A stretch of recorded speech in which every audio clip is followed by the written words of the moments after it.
నిత్యం బిజీగా ఉండే రాజకీయ నాయకులు హోలీ వేడుకల్లో ఫుల్ గా ఎంజాయ్ చేశారు. ప్రజలతో కలిసి రంగులు చల్లుకుని సందడి చేశారు. హోలీ వేడుకలలో ఖైరతాబాద్ లో హల్చల్ చేశారు మాజీ మంత్రి దానం నాగేందర్. భారీగా తరలివచ్చిన కార్యకర్తలతో కలిసి రంగుల రంగేళి ఆడారు. హోలీ పండుగ సందర్భంగా ప్రజలకు శుభాకాంక్షలు తెలిపారు. ఉత్సవంలో పాల్పంచుకున్నటువంటి కుల మతాలకు అతీతంగా పార్టీలకు అతీతంగా పాల్పంచుకున్న అందరికీ కూడా నేను హోలీ శుభాకాంక్షలు తెలియజేసుకుంటూ ప్రత్యేకంగా మరి ఈ ఖైరతాబాద్ కు మీకు తెలియంది కాదు, ఒక ప్రత్యేకత ఉంది.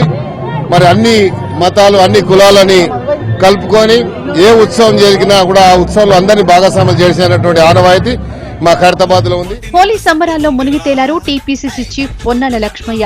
పెద్ద ఎత్తున తన ఇంటికి తరలి వచ్చిన కార్యకర్తలతో కలిసి సందడి చేశారు. తెలంగాణ రాష్ట్రంలో ఇది తొలి హోలీ అన్నారు. జూన్ 2 తెలంగాణకు మరో హోలీ అవుతుందన్నారు ఆయన. మొదటి హోలీగా తెలంగాణ ప్రజలు బిల్లు ఆమోదం పొందగానే హోలీ జరుపుకున్నారు. ఇది మామూలుగా వచ్చే హోలీ ఈ రోజు తెలంగాణ వచ్చిందనే సంతోషంలో మరింత పెద్ద ఎత్తున జరుపుకుంటున్న హోలీ. ఇది రెండవది. మూడో పండుగ ఎప్పుడో తెలుసా?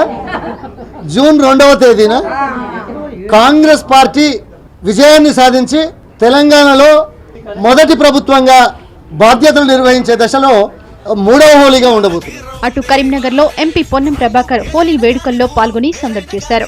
తన ఇంటికి వచ్చిన కార్యకర్తలతో కలిసి హోలీ సంబరాల్లో మునిగి తేలారు. స్వయంగా హోలీ వేడుకల్లో పాల్గొని రంగులు చల్లి కార్యకర్తల్లో జోష్ నింపారు పొన్నం ప్రభాకర్. తెలంగాణ రాష్ట్రం ఏర్పడ్డ తర్వాత మొదటి పండుగ జరుగుతూ ఉంది. ఎన్నికల కోడ్ ప్రభావం వల్ల డీజేలు విజేలు పెట్టి నృత్యాలు చేయలేకపోతున్నా మనస్ఫూర్తిగా జరుపుకుంటున్నటువంటి పండుగలో హోలీకి సంబంధించినటువంటి ఈ రంగుల పండుగ రేపు భవిష్యత్తులో రంగుల తెలంగాణ అంటే మొత్తంగా తెలంగాణ అభివృద్ధికి ఉపయోగపడాలనేటువంటి ఆశిస్తూ మొత్తం మీద హోలీ వేడుకలు రాష్ట్ర వ్యాప్తంగా గ్రాండ్ గా జరిగాయి. ఊరు వాడ రంగులు చల్లుకుని తెగ ఎంజాయ్ చేశారు జనం.